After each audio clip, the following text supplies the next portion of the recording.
Hello, ladies. It's Justin Johnson. We're on the module of DD211, Understanding Politics, Ideas and Institutions in the Modern World. I want to influence you today, young teenagers, mature teenagers, young adults, mature teenagers, retired, OAPs. You need a vision to wake up. You need compassion to wake up every day, do something methodical. You need a vision, don't you? You need something to do. Why not go back to academics, start studying? When you read, you need to reference your reading so you know the tutor knows where your reading references come from, what book, what module book you're reading. Like I said, we're on the module DD211. The book Understanding Politics, Ideas and Institutions in the Modern World was book 2, edited by Richard Heffernan, Simon Usherwood and Edward Wanstich. The book is edited and designed by the Open University. First published in 2015, second edition 2022. It's published at the Open University, Walton Hall, Milton Keynes, MK76AA. We're only on page 10. Chapter 13. How the UK and the US political systems differ. How federal and unitary states differ. Within any given country, there is a distinction between the centre and the localities, and this distinction finds expression in geographical, economic, political, and cultural terms. In strictly political terms, unitary and federal states differ in the following terms. A unitary state centralises power in political institutions located at chosen central position, point, the centre. Such institutions contain representatives from all localities. A centralised unity state which governs its people from a central sovereign parliament. It excludes possibility of devolving any substantial powers to its territorially based places and spaces. In contrast, a decentralised unity state does devolve some powers to regionally elected institutions while ultimately maintaining the sovereignty of its central parliament. A federal state compromises several political units. These units are not more local or regional authorities, subordinate to a dominant central power, but instead are states with state rights themselves. As Elaza, 1997, page 12, argues, the very essence of federation as a particular form of union is self-rule plus shared rule. Sovereignty is shared between the central government and the state government, and each government enjoys a degree of constitutional independence and autonomy. In a strictly unitary state, all powers reside in a central sovereign parliament.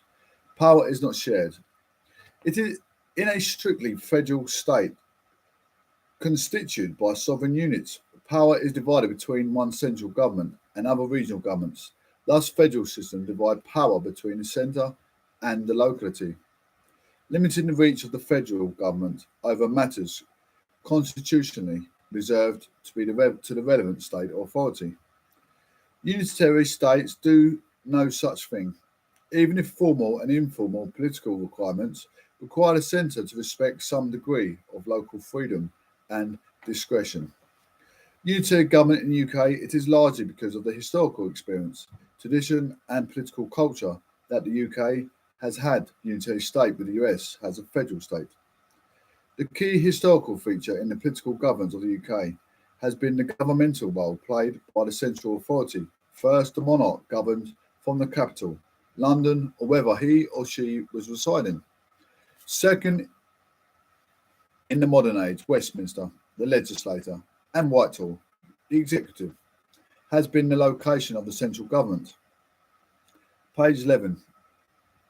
From the personal rule of the monarch and his or her court through the emergence of parliamentary rule, the UK fashioned a centralised unitary political state. But the UK is a unitary state compassed by a union of 4 national parts: England, Scotland, Wales, and Northern Ireland. Following various unions between and partitions of historical nations, in regard to these nations, especially Scotland, the UK unitary state has always had some features of localism. Not all power has been exercised by the centre. From 1999, however, significant changes saw the Westminster Parliament devolve much of the domestic governance of Scotland and Wales to the Scottish Parliament and the Welsh Assembly. Similar charges were enacted in Northern Ireland from 2007. There have been a long institutional difference between the political governance of the UK nations, Scotland having distinctive educational, legal and religious institutions. But the government from the centre had previously been the rule.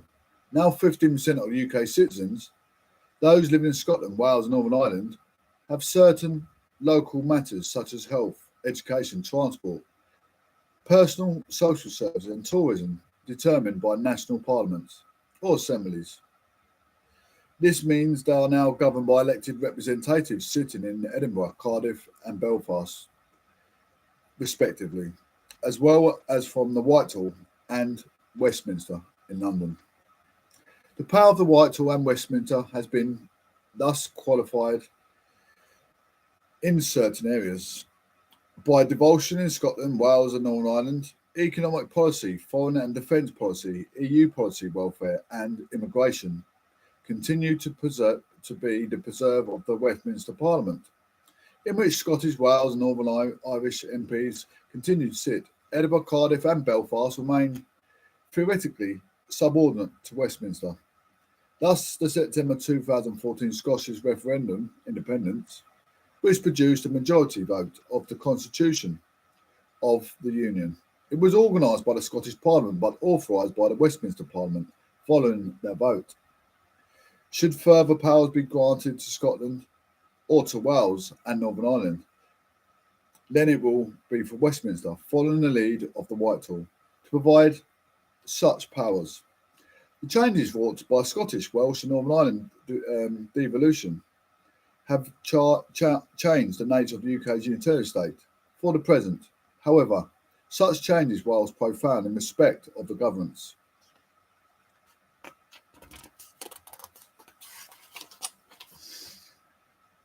the governance of 15% of the UK citizens who live in Scotland, Wales and Northern Ireland have brought about no change for 85% of our country's population resident in England.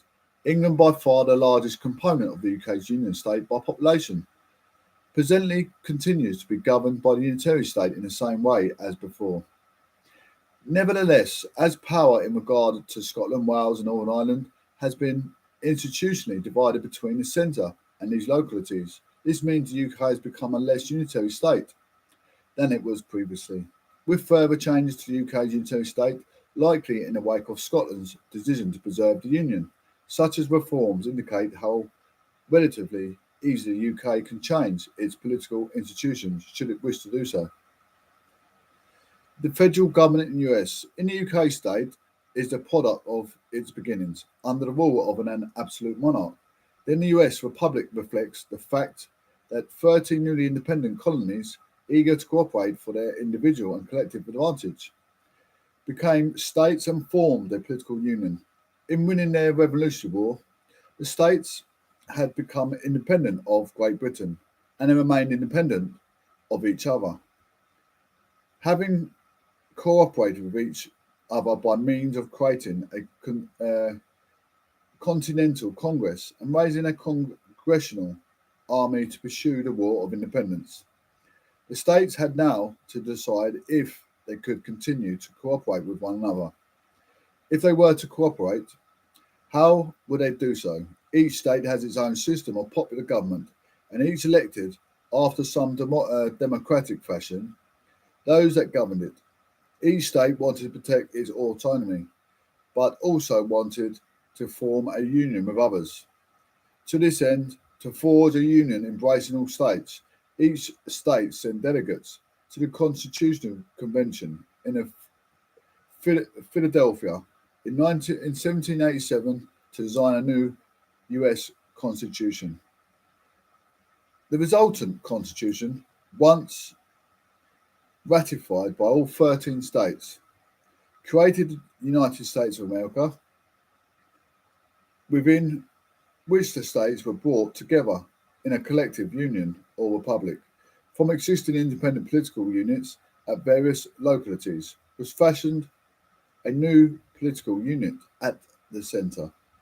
The federal government was charged with representing both the individual interests of the states and the collective interests of the citizens of the United States. The new nation located its capital, Washington, D.C., in a geographic space, the District of Columbia, independent of all states, carved out of the territory of the states of Virginia and Maryland. Since its inception, then, the US has been governed by the two political authorities, the governments of the states, first 13 states and increasing as more states joined. So by 1959, there were 50.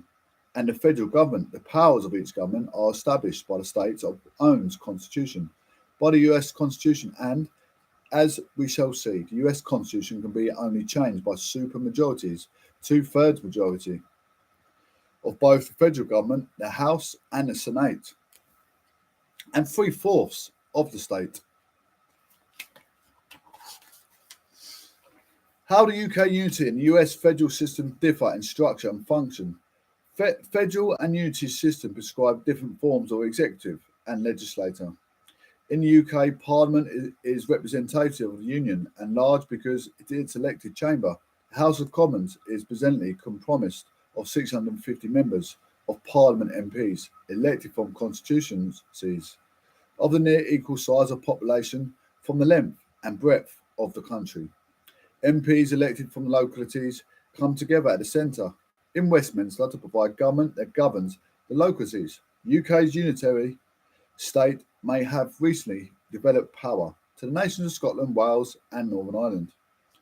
But Westminster remains the political capital and at the centre of political engagement. Parliament is an asymmetrical, bicameral institution. It is a bicameral because it is compromised of two legislative chambers, the elected House of Commons and the unelected House of Lords. Is a asymmetrical because two chambers are not co-equal in terms of lawmaking.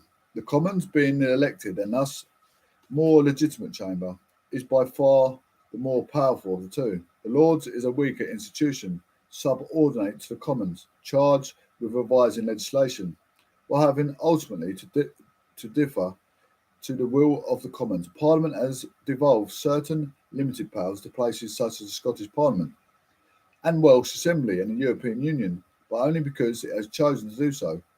In theory, at least, the Westminster Parliament could be reclaimed powers it has passed elsewhere.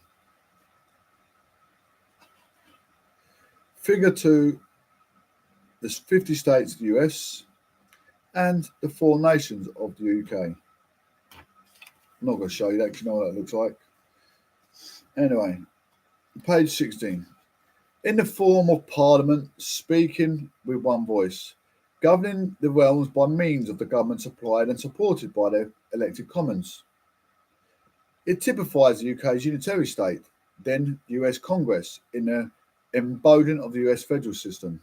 Congress is a symmetrical, bicameral legislator. Bicameral because it is comprised of 2 chambers, the House of Representatives and the Senate, and is symmetrical because of, in terms of making laws, both chambers of co-equal. However, in terms of ratifying international treaties, providing advice and consent to the President Executive, appointments of his or her nominees to the judicial bench, the Senate is more power institution. The House and the Senate take forms they do because they represent the US and its federal nature. Under the terms of the Constitution, the House has to be comprised of some 435 representatives drawn from across the country. Representatives are allocated to states on the basis of population size. This means that the state of California, the largest state with a population of 39 million, returns 52 members in the House, but the smallest state, Wyoming, which has a population of 500,000, returns only 1 member Its seats in the House represent population, but seats in the Senate represent each state equally. Every state, California and Wyoming alike, has 2 senators states, irrespective of the population size or the political or economic importance, therefore have equality in the US Senate. This is because the Senate is a representative of the states per se, not their populations. California is the most populous state of the Union and the most powerful in terms of economic clout, therefore has 52 votes in the 435-strong House of Representatives, but only 2 votes in the 100-strong Senate. The impact of the federal unitary distinction reinforces the fact that the UK unitary state empowers the UK parliamentary executive and the legislature, while the US federal state restricts the powers of the US presidential executive and legislature. In the UK, provided government has a Commons majority and enjoys a degree of popular support, the executive can authoritatively act. Drawn from and accountable to Parliament, the government derives its powers from the power first passed from the absolute monarchy to a constitutional monarchy governed through Parliament, power from passed to Parliament itself, and then to a parliamentary executive from within the elected part of the Parliament. An executive comprised leaders able to command a partisan majority of the contemporary Parliament. By contrast, the US federal state restricts the power of the central because, for reasons exploited below, the central government cannot act as these policy areas in which the Constitution grants competencies to the states. Such is the stamp of the authority that the UK's unitary state grants. The central government of Tony Blair's Labour government could radically alter the relationships between the centre and some parts of the locality by introducing devolution in Scotland and Wales in the late 1990s. Parliament, led by the government, introduced a referendum in each nation to ask people of Scotland and Wales if they wanted devolution. As both Scotland and Wales voted yes, the Westminster Parliament then created the Scottish Parliament and Welsh Assembly and provided those institutions with the powers they possess. Similarly, Parliament permitted the Scottish executive to ask the Scottish people by referendum in September 2014 if they wish to become independent or to remain within the UK. By contrast, it is wholly beyond the power of the US federal government to reform any of the 50 states of the Union, to change their boundaries, or to relocate their policy responsibilities. Nor could the government suspend, say, the state of government of Alabama or any other state.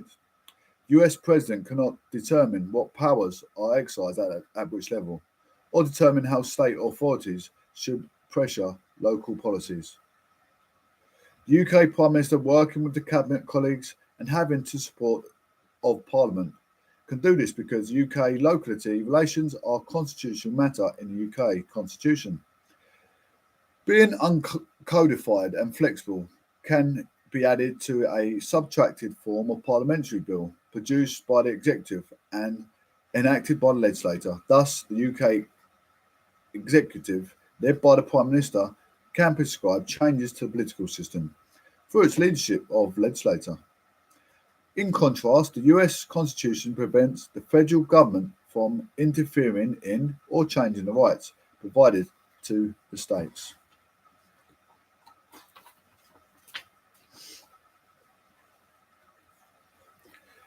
Page 18. Each of the 50 US states, thanks to states' rights, has certain governmental powers and responsibilities which the federal government cannot abridge.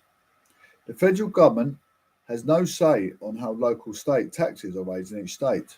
This is entirely a matter for the individual states to determine, and the US government has no say on the ways which the states choose to spend the money they arise, even by providing funding in the form of federal grants. Washington can exert some small influence over the state policy. By contrast, in the UK, central government can compel local governments to comply with certain practices, be they altering the education policy, building or selling council housing, giving off functions to the private sector, or reforming internal structures and management process. The central government decides the form that local revenue raising takes and determines many of the functions for which is not to be put, and often at a rate at which it is set.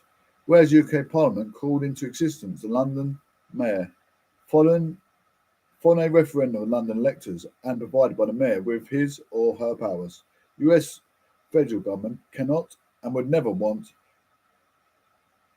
to determine the form of municipal government should take into the cities such as New York, Chicago, and Los Angeles. US federal to be protected by the US Constitution, neither the US presidential executive nor the US legislature can alter the political arrangements set out in the Constitution without an agreement of supermajority of the states. The form and function of relationships between the federal government and the states can be altered by the constitutional amendment. This requires a proposal by a 66% majority of both House and of the representatives by the Senate. Not President. Following a ratification or approval by 76% of the 50 states in the UK, however, a simple act of Parliament was sufficient to call into existence Scottish and Welsh devolution, and so alter the responsibility discharged by local government.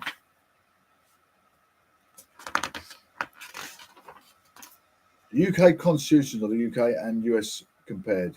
Constitutions set out the relationship between the state and society, between the actors who rule and citizens who are ruled. They also enable the rules governing how the state operates, which institutions comprise it, and how institutions relate to one another.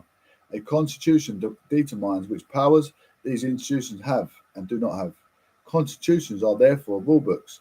Modern constitutions, invariably the product of preparation where a constitution is designed from scratch, have been the norm since the late 18th century. This reflects the Enlightenment experience when, building on the work of theorists such as John Locke, Charles 𝕬𝕕𝕤𝕤, and others, it was prescribed by the constitutions should be written. I'll be with you a minute, B. Confined legal documents, essentially a codified rule book, which would provide fixed rules with the people were familiar and by which the state would have to abide. In each national case, constitution make was a product of national historical experience, but modern constitutions were mostly enacted when the previous constitutional arrangements collapsed, usually because of extensive social dislocation, often a result of the defeat in war, occupation, and or liberation of the social revolution. Modern constitutions forged as a result of the social upheaval include those of these nations. United States of America, prompted by revolution and the winning of independence from Great Britain, 1775 to 87. Japan, prompted defeat in war and occupation 1945 to 49. Germany, prompted by defeat in war and occupation 1945 to 1949. From 1789, social upheavals in France saw the rise and fall of two monarchies, two empires, 5 republics, and one proto-fascist dictatorship. Germany had 5 separate constitutions in the 12th century alone. Each time the constitution changed because of the old order collapsed. In 1919, as a result of defeat in war and social seizure of power, after 1945, following the destruction of the Third Reich, the occupation of Germany by the 4 Allied powers, the US, the UK, the Soviet Union, and France, and its division into the East and West. The 1990, the reunification of Germany saw the West German political systems embrace the former East Germany.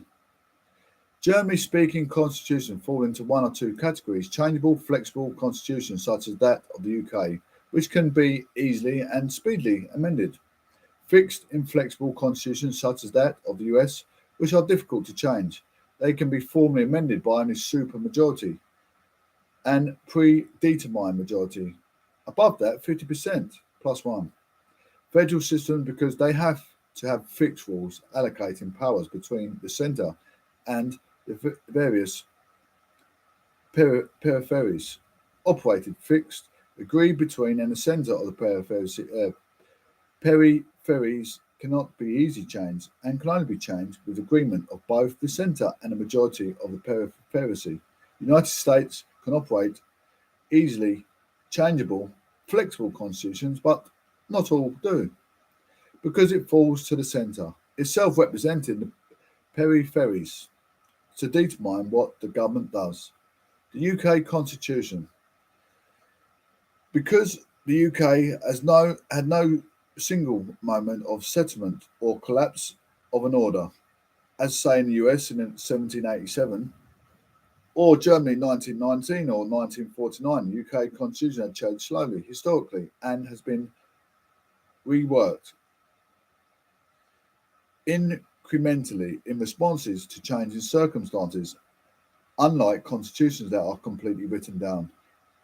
Listing rules and regulations in one codified and legally binding document, UK's constitution is partially unwritten and is therefore uncodified. It is not codified because, being built organically over time, it is found in several very different places. It is not written down in any single legal document, but is comprised of the four very diverse sources, which are commonly agreed to provide the UK Constitution, because the Constitution is not codified. It is possible for the other sources to be suggested, but all constitutional scholars agree on these four sources: state law, act passed by Parliament; common law, law prescribed by the judiciary where Parliament has not been made any ruling by the enactment legislation, or where the judiciary has interpreted the intention of Parliament, where statute law is contradictory or its meaning is unclear;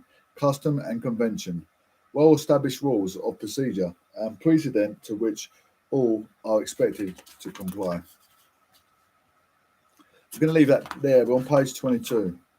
Page 22. We're not going to go flying mad. Although we are slightly mad, not going to go mad today. Let's leave that there. Thank you for tuning in. Appreciate it.